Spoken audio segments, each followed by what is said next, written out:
တခါဖောက်ပြန်ဖူးတဲ့သူဆိုနောက်တစ်ခါလဲတေချာပေါက်ဖောက်ပြန်မယ်လို့ပြောလို့ရလားအမှန်တရားကတော့ဒီလောက်ရိုးရှင်းမနေပါဘူးတစ်ထပ်ဖောက်ပြန်နိုင်ပါတယ်အရင်ကဖောက်ပြန်မှုကိုပေါ်ပေါ်ဆဆသဘောထားပြီးကို့အမားကိုမမြင်နိုင်သေးရင်ထပ်ဖြစ်နိုင်ခြေရှိပါတယ်နေ့ဘာကြောင့်ဖောက်ပြန်ခဲ့လဲဆိုတာအရေးကြီးတယ်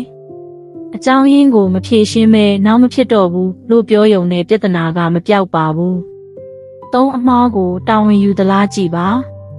အခြားသူကိုအပြစ်ပုံချတာထက်ကိုလိုရက်ကိုဝန်ခံပြီးပြင်ဆင်ဖို့ကြိုးစားတာကအရေးကြီးပါတယ်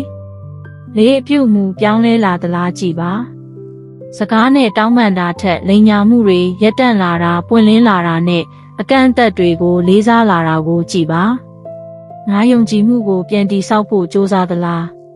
ကိုယ့်ဘက်ကတန်တရားတွေရှိနေတာကိုနားလည်ပေးပြီးစိတ်ရှည်ရှည်နဲ့ယုံကြည်မှုပြန်ရအောင်ကြိုးစားပေးသလားဆိုတာအရေးကြီးပါတယ်6ထပ်မံဖောက်ပြန်မှုရဲ့လက္ခဏာတွေကိုလစ်လျူမရှုပါနဲ့ထပ်ပြီးလိန်ညာတာဖုံးကွယ်တာအကြောင်းပြချက်မရှင်းတာတွေပြန်ဖြစ်လာရင်တေချာစဉ်းစားဖို့လိုပါတယ်ခုနှစ်အတိတ်တစ်ခုတည်းနဲ့မဆုံးဖြတ်ပါနဲ့တခါမှလုပ်ဖူးတာနဲ့လူတစ်ယောက်ဟာအမြဲတမ်းအဲ့ဒီလိုပဲဖြစ်နေမယ်လို့မဆိုနိုင်ပါဘူးသူ့ရဲ့လက်ရှိလုပ်ရက်နဲ့ပြောင်းလဲမှုကိုကြည့်ပါဟောက်ပြန်ဖူးတဲ့သူကိုပြန်ယုံမယုံဆိုတာကိုဆုံးဖြတ်ချက်ပါဒါပေမဲ့စကားထက်လုပ်ရက်ကိုကြည့်ပြီးဆုံးဖြတ်တာကပိုကောင်းပါတယ်ဒီလိုအချစ်ရေးနဲ့အိမ်အောင်ရေးအတွက်အသုံးဝင်တဲ့အကြောင်းအရာတွေကိုဆက်ကြည့်ကြနေဆိုရင် channel ကို like subscribe လုပ်ထားပေးပါနောက်ထပ်ဗီဒီယိုတွေမှာပြန်တွေ့မယ်နော်